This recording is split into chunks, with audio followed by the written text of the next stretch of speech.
Hello ladies and gentlemen, my name is Ruben and you're watching me on Web's Talk. Today I'm going to talk to you about speed reading. Now, imagine yourself being in two different situations. The first situation is, you're sitting at your office. In your mailbox you have around 60 mails. To the left of your desk you have around 10 files. To the right of your desk you have 20 files, and there is a lot of content to read and you have very less time. This is my one situation. The second situation is, you're sitting in a competitive exam. It can be an entrance exam for any good university, it can be an entrance exam or perhaps competitive exam or interview exam for a good job. So you've been given some content to read and you have limited time and you need to get the most of it. You need to get the best out of it, right? So for this, you need to be a good reader, you need to be a skilled reader. Now, there are certain things that we currently have, you can say them habits of reading, that we need to get rid of, and there are certain new habits that we need to inherit. So what I'm going to do is, to help you become a good speaker of English, I'm going to relate those old habits and help you shed those habits and compare those old habits with some new habits and help you inherit. To the right of the board you can see some old habits that we currently have and we need to get rid of, and to the left of the board you can see some new habits that we need to inherit, that we need to start using to be an effective reader. So let's focus on the board and have a feel for what I'm talking about. So, old habits. Word-to-word reading. Now this is not our fault. This is how we are taught in schools to read. Read word to word. Pick up every word, read it, and then move on to another word, and then read that word, and then move on to third word and read that word. This is a very poor habit, it's very slow, and it will take you a lot of time if you have so much of content to read in so less time. So let's just get rid of this habit. Instead of this habit, focus on this. See here, block of letters reading. What do I mean by that? What I mean to say is,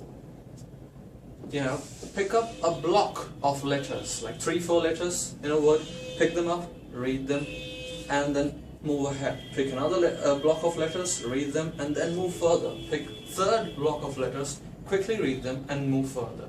That's how we can go about it. I can give you an example. Imagine this paper with me. Dynamic and result-oriented ESL teacher, committed to inculcating passion. Now I'm reading word to word.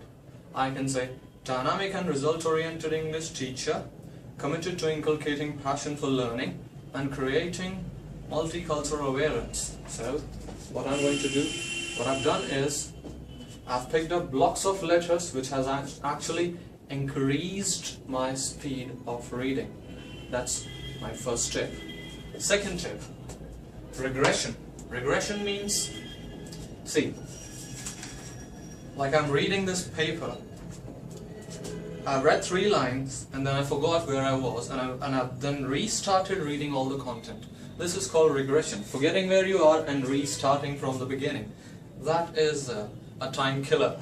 So get rid of regression. Keep a finger or a tip of pen or a pencil and save your time. Point number 3. Vocalization, sub-vocalization. A lot of people have this habit. Vocalization means I'm reading this.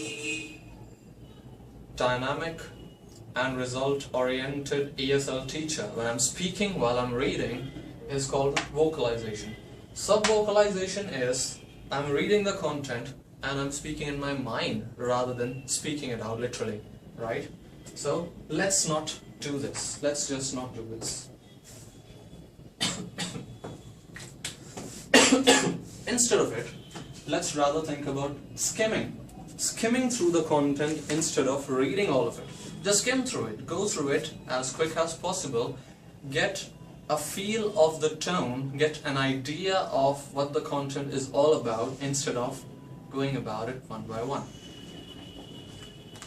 Next tip, poor concentration, big problem. Focus on your concentration. For this, what you can do is, first of all, avoid TV around, avoid music around, avoid loud and noisy environment.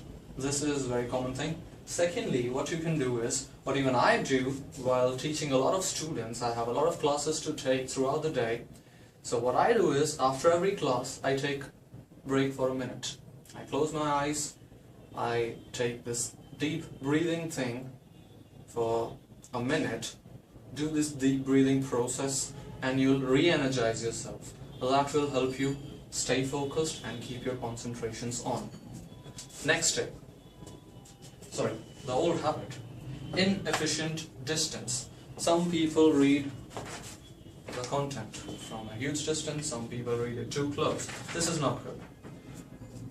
Protocols say, or experts say, that we should maintain about 2 feet distance from the study material. So whatever you're reading, maintain around 2 feet distance, so that, first of all, you can read blocks of letter, you can see more of the content, you can skim through it quickly, you can get the bullet points quickly, you can get headings, subheadings quickly into your mind.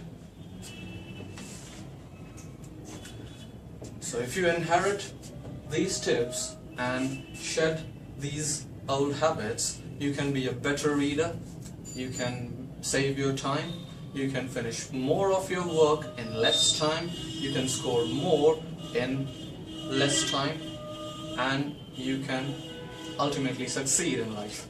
So that's all for now. For more information, keep visiting Webstock.